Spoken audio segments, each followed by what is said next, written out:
Hello अन्वेषण scholars, today we are going to learn chapter 11 Nature's Treasure.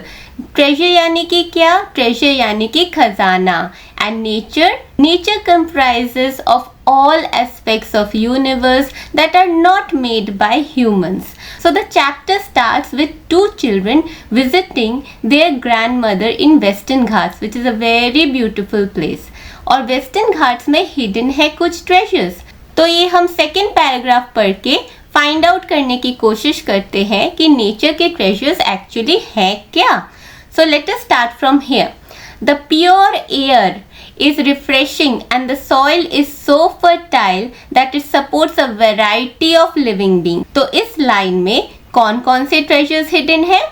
Yes, air hidden है and soil hidden है, right? These are two nature's treasures that we have just discovered in the line. Now the next line. Moreover, this place gets plenty of sunlight which is useful in many ways. तो इस line में कौन सा nature's treasure hidden है? Yes, it is sunlight. Okay, तो air हो गया, soil हो गया, सनलाइट हो गया. Now let us jump to the next line. So what does it से?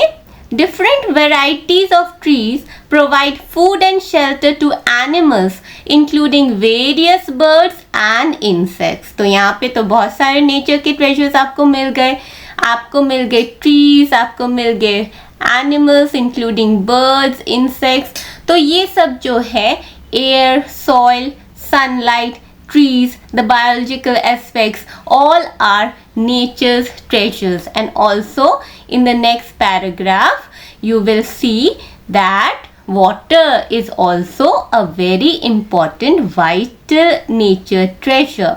So water is used for what? For many purposes, for drinking purpose, for cleaning purpose, for cooking purpose. So without these nature's treasures, our existence will be at stake, and also your life becomes more comfortable using these nature's treasures. See, we need these treasures for our survival, first point.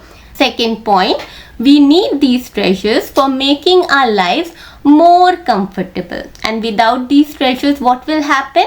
No form of life could exist. Without these treasures of nature, any form of life on earth is not possible. So we will discuss air as nature's treasure first most. तो air जो है हम रोजाना breathe in करते हैं, right? We breathe in air, we exhale out air. तो breathe in air and exhaling, ये जो breathing exercise है, this is very important and very healthy exercise that we can do early in the morning. आप कभी भी कर सकते हैं, लेकिन early in the morning it's very fruitful. So अज्जी जो है, जो ग्रैंडमदर है, you can C she is performing a breathing exercise. Now आपने सांस अंदर ली, अब कितनी देर तक आप सांस होल्ड करके रख सकते हैं? तो ये जो सांस होल्ड करने की, सांस को रोक के रखने की क्षमता है ना, वो सब में वेरी करती है. किसी में ज़्यादा होगी, किसी में कम होगी, बट आपको ना बहुत देर तक सांस रोक के रखने की ज़रूरत नहीं है. अगर आप ये करेंगे तो यू कैन ऑल्सो फेंट. You start feeling uncomfortable. So do not hold your breath for so long that you start feeling uncomfortable. So why we need air? We need air so that our vital functions occurs. आप higher classes में पढ़ेंगे कि our body comprises of cells, the basic unit of life, and each cell requires oxygen for its functioning. So our body needs oxygen to perform its function. And when we hold our breath for so long, what happens? The body does not get enough oxygen. और फिर क्या होता है? हमारे जो vital functions है ना, they fail. So the body will require oxygen to perform its various functions. Thus we need oxygen for our survival. Oxygen is very much required and is an important part of air. But air में क्या सिर्फ oxygen रहता है? आप breathe in करते हैं oxygen, आप Excel क्या करते हैं, आप ब्रीद आउट क्या करते हैं? आप ऑक्सीजन ही ब्रीद आउट करते हैं? नहीं, आप carbon dioxide you exhale, right? So carbon dioxide is also a component of air. Now the question arises, oxygen और कार्बन डाइऑक्साइड क्या सेम क्वांटिटी में है एयर पे? नहीं, ऐसा नहीं है। ऑक्सीजन का परसेंटेज अलग है और कार्बन डाइऑक्साइड का अलग है। Now do you know the gas that is present in the air in the maximum amount, and that is nitrogen, right? And nitrogen you'll see is 78% of air. 78% percent का आपको पता है ना, it is parts पर 100। तो basically आप अगर ये जो स्क्वायर देख रहे हैं आपके सामने, जो स्क्वायर है ये, तो that is divided into 100 equal squares, right? Now of these 78 squares is nitrogen. कहने का क्या मतलब है, 78% of air comprises of nitrogen. तो नाइट्रोजन का हो गया। And next we come to oxygen. Oxygen का है 21%. So this part over here, this red part, these are oxygen. So can you see the key over here? Red denotes oxygen. 21% of air comprises of oxygen. What about the rest 1%? ये छोटा सा जो square है ना, वो है basically it is what? It is a combination of certain gases like carbon dioxide, argon, etc. So you will notice that air does not only comprise of oxygen but also nitrogen, carbon dioxide, etc. And also a very important thing to notice is that we can survive without food and water for some time, but oxygen के बिना survive करना it is impossible. Now we come to the next part, जहाँ पे है कि आपको air का पता कैसे चलेगा। You know how do you feel air? आप एयर फील कैसे करते हैं? जब ठंडी ठंडी हवा मुंह पे लगती है तो आप फील करते हैं। जब लीव्स जो हैं they rustle, you know they sway, the tree sway, then you can see the leaves moving here and there. Now जब आप पंखा ऑन करते हैं तो बुक के पेजेस जो है वो हिलती हैं, राइट? वो फ्लटर करती है। तो इसको देख के आपको पता चलता है हाँ there is moving air around. And also जब आपका दुपट्टा जो है हवा में उड़ता है तो आपको पता चलता है हाँ air is somewhere around. Now what is this moving air? The moving air is called wind. So moving air का एक नाम है, इसको बोलते हैं विंड। तो moving air is called wind. Sometimes it blows very fast. जब बहुत स्पीड हो विंड की तो उसको बोलते हैं storm. So there is a storm coming, you know storm has devastating effects, right?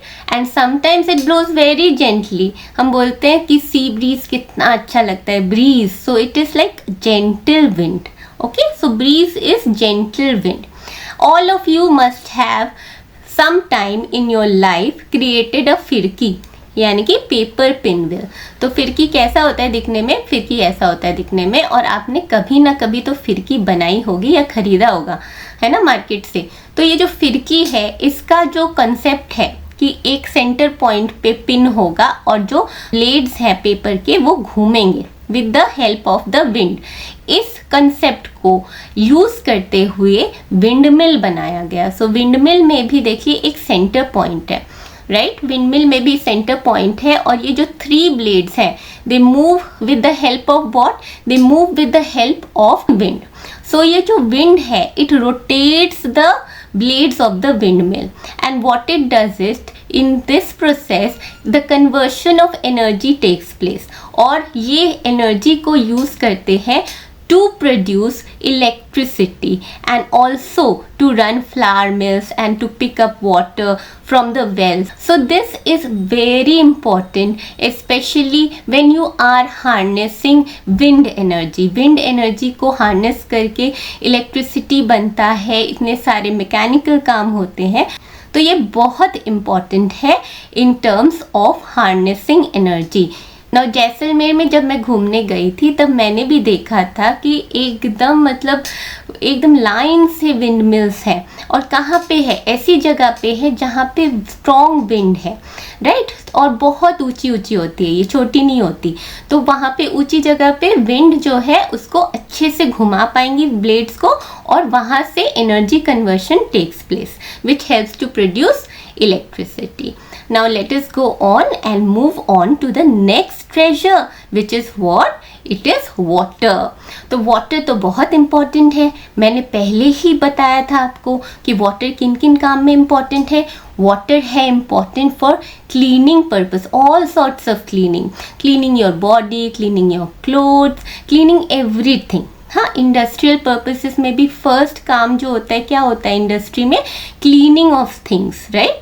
तो हर एक ऑब्जेक्ट, जो भी पेन है आपके पास, बॉटल है, लंच बॉक्सेस है, इनका जो मैन्युफैक्चरिंग प्रोसेसेस है ना, तो उसमें पानी इन्वॉल्व होता ही होता है.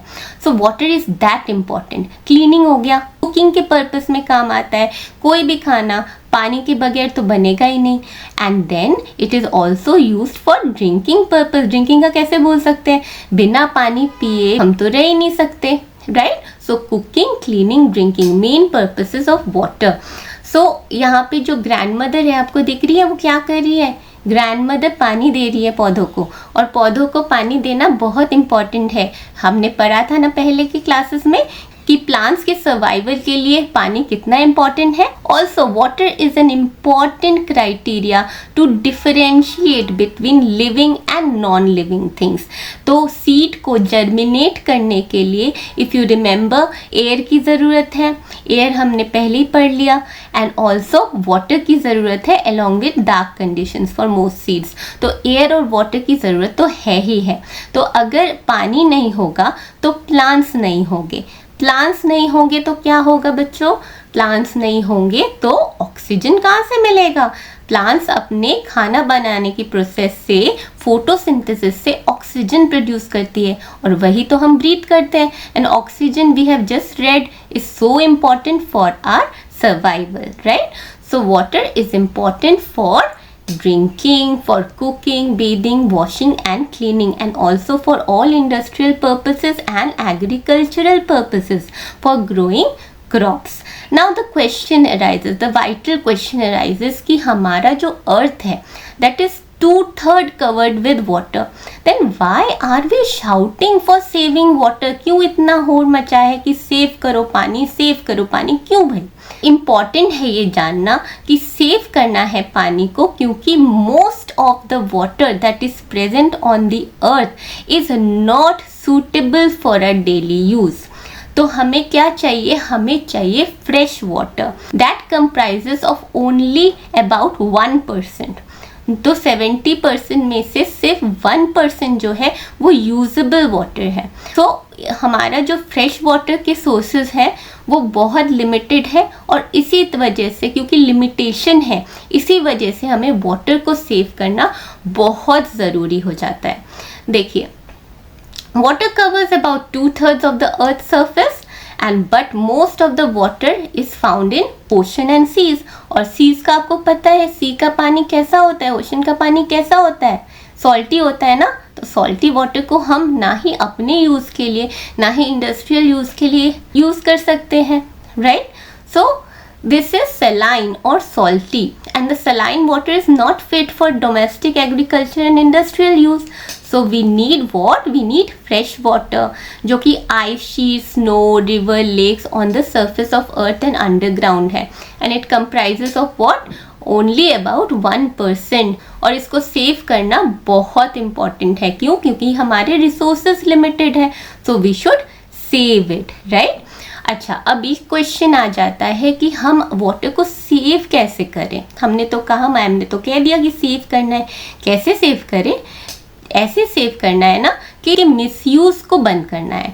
मतलब अगर आप ब्रश कर रहे हैं और टैप खुला है, बेदिंग कर रहे हैं, जो शावर है वो खुला ही खुला है, बाथ टब में बेद कर रहे हैं, 2-3 बार पानी चेंज कर रहे हैं, इससे क्या होता है? वाटर की मिसयूज़ होती है. प्लस अगर पानी का लीकेज है किसी भी टैप में, तुरंत प्लम्बर को बुलाए and fix the water leakage. Very important. एक एक बूंद जो गिरता है, आप अगर इसको एक बाल्टी रख देंगे ना टैप के नीचे, देखेंगे कितना सारा पानी आप वेस्ट कर रहे हैं. So turning off taps when not in use, and also fix the water leakage. और एक और तरीका है कि आप पानी को हार्वेस्ट कर सकते हैं. Water harvesting is a very important technique of saving water. Ancient है, but then it is now mandatory in many modern societies to install water harvesting, rain water harvesting systems. तो इसके बारे में अभी पढ़ेंगे. बस थोड़ा सा एक और चीज़ डिस्कस कर लेते हैं कि वाटर पोल्यूशन क्या है. तो वाटर पोल्यूशन यानी कि क्या? पोल्यूशन ऑफ वाटर, यानी कि आपके पानी को कंटैमिनेट किया जाता है. पर पानी कंटैमिनेट कैसे होता है? हमारी वजह से होता है। क्या करते हैं हम लोग कि इंडस्ट्रियल वेस्ट जो है पानी में डाल देते हैं। हम लोग यानी कि ह्यूमन बींग्स, आप नहीं, आपको दोष नहीं दिया जा रहा। तो हम क्या करते हैं, ह्यूमन बींग्स हम इंडस्ट्रियल वेस्ट को पानी में कर देते हैं, डाल देते हैं। प्लस कुछ लोग जो है एनिमल्स को वॉश करते हैं वाटर बॉडीज में। प्लस कुछ लोग डिटर्जेंट यूज़ करते हैं क्लोथ्स धोने के लिए वाटर बॉडीज में। प्लस कुछ रिलीजियस एक्टिविटीज़ भी होती हैं जिस वजह से वाटर पोल्यूशन फैलता है। तो इनको थोड़ा सा अगर कंटेन करें तो वाटर पोल्यूशन को कम कर सकते हैं। Now next is water harvesting, जिसके बारे में मैंने कहा था rain water harvesting is very important. Ancient technique है बट वेरी इंपॉर्टेंट। तो इसमें होता क्या है, देखिए यहाँ पे फिगर जो 11.4 है इस पे नज़र डालते हैं। तो यहाँ पे क्या है, यहाँ पे रूफ है, एक घर का जो रूफ है ना, उस रूफ के साइड में आप देख सकते हैं यहाँ पे एक रिजर्वॉयर जैसा बना है, राइट। तो ये रिजर्वॉयर में जो रेन आती है ना, तो रेन को यहाँ पे स्टोर किया जाता है। और यहाँ पे आप देख सकते हैं पाइप है that is running from this end, from the end of that reservoir to another reservoir that is underground. So water when it is harvested, उसके बाद ये पानी जो है वो इस पाइप के थ्रू जाता है और ये अंडरग्राउंड रिजर्वॉयर में कलेक्ट हो गया, जो आप यूज़ कर सकते हैं for different purposes like sprinkling of water on to plants etcetera. And another thing, it can be also driven into well. तो इसको आप रिचार्ज करने के लिए भी यूज़ कर सकते हैं फॉर वेल। सो वेल को रिचार्ज करने के लिए with water it is also very very useful technique. So now we will come to another technique which is again ancient but very very useful, that is बावड़ी। बावड़ी जो है वो एक एज ओल्ड प्रैक्टिस है और बावड़ी राजस्थान में यूज़ होता था। स्टेप वेल्स बोलते हैं इसको। तो यहाँ पे देखिए, यहाँ पे स्टेप्स है काफ़ी, तो यू कैन जस्ट सी यहाँ पे जो स्टेप्स है। तो यहाँ पे जो नीचे जो ये जो रिजर्वॉयर है that is a huge reservoir. इसमें रेन वाटर कलेक्ट होता था। सिर्फ रेन वाटर ही नहीं, आसपास के जो वाटर बॉडीज है उनमें से जो वाटर है that used to seep through the gaps present in the stone. So it used to be collected in this reservoir. देखिए, they not only store rain water but also water seeping from nearby lakes, ponds and rivers. The walls of the trenches are lined with blocks of stones that allow seepage of water. तो ये traditional water harvesting system है, ये use में नहीं है आजकल, but rain water harvesting that is a very important technique जो ancient भी है बट मॉडर्न प्रैक्टिसेस में भी आजकल भी यूज होता है। कई ऑफिसेस में, कई स्कूल्स में और कुछ सोसाइटीज में तो मैंडेटरी हो गया है rain water harvesting. Now do you know children कि किस दिन वर्ल्ड वाटर डे सेलिब्रेट किया जाता है? It is on 22nd of March. 22nd of March पे वर्ल्ड वाटर डे ऑब्जर्व किया जाता है। Now you have already read a journey through states of water, right. और वहाँ पे आपने पढ़ा है कि how sun plays a very important part in evaporation of water, right. Heat की वजह से ही water converts into water vapour, right. तो अभी हीट के बारे में पढ़ते हैं। तो कौन से heat? The heat given by sun, the energy given from the sun. So that is the next nature treasure that we will learn about. तो सन जो है इट इज़ वेरी इंपॉर्टेंट। सन आप यूज़ करते हैं, सन की एनर्जी अपनी बॉडी में गर्माहट लाने के लिए करते हैं। कई बार आप पापड़ ऊपर सुखाने रखते हैं छत पे, अचार सुखाने रखते हैं, है ना। सन की एनर्जी आप वैसे ही यूज़ करते हैं, बट मेन जो वाइटल इम्पॉर्टेंस है वो ये है कि आपका जो एग्जिस्टेंस है वो सन की वजह से है। क्योंकि देखिए, अर्थ जो है that is the only life sustaining planet, right. Earth का जो डिस्टेंस है सन से ऐसा है कि उसमें जो है एनर्जी सन की एकदम बढ़िया से आती है, और ना ही it is scorched with high temperature और ना ही it is very very cold like Neptune. So obviously Earth has a fantastic temperature range which helps our survival. तो अगर सन नहीं होता तो क्या होता? अगर सन नहीं होता सबसे पहले तो प्लांट का एग्जिस्टेंस क्वेश्चन में आ जाता, राइट। भले ही जर्मिनेशन के लिए most seeds require dark conditions, but after leaves arise what happens is The leaves do photosynthesis, right? They will require sun's energy to make their food. So without sun, what will happen? The plants will die. Now without plants we will not get oxygen, because in the process of photosynthesis plants produce what? Plants will produce oxygen, or without oxygen we will die. So our life is at stake without sun's energy. सबकी life, सारे living beings की life is dependent on the ultimate energy source. What is that? That is sun. तो यहाँ पे एक cartoon है, देखिए यहाँ पे दो बच्चे हैं, बात कर रहे हैं. एक बच्ची है वो बोल रही है काऊ को एनर्जी मिल रही है घास से, क्योंकि वो घास खा रही है. देख रहा है आपको, काऊ घास खा रही है. पर वो बॉय बोलता है नहीं, घास तो खा रही है बट अल्टीमेट एनर्जी सोर्स सन है. क्यों? क्योंकि घास जो है उसका एग्जिस्टेंस डिपेंड करता है on the sun, because grass leaves need energy of the sun to live, and cow is now feeding on the grass. What is the main source of energy that the cow is deriving? That is sun's energy. तो ultimate energy source जो है, ये आप example ले सकते हैं, cow eating grass.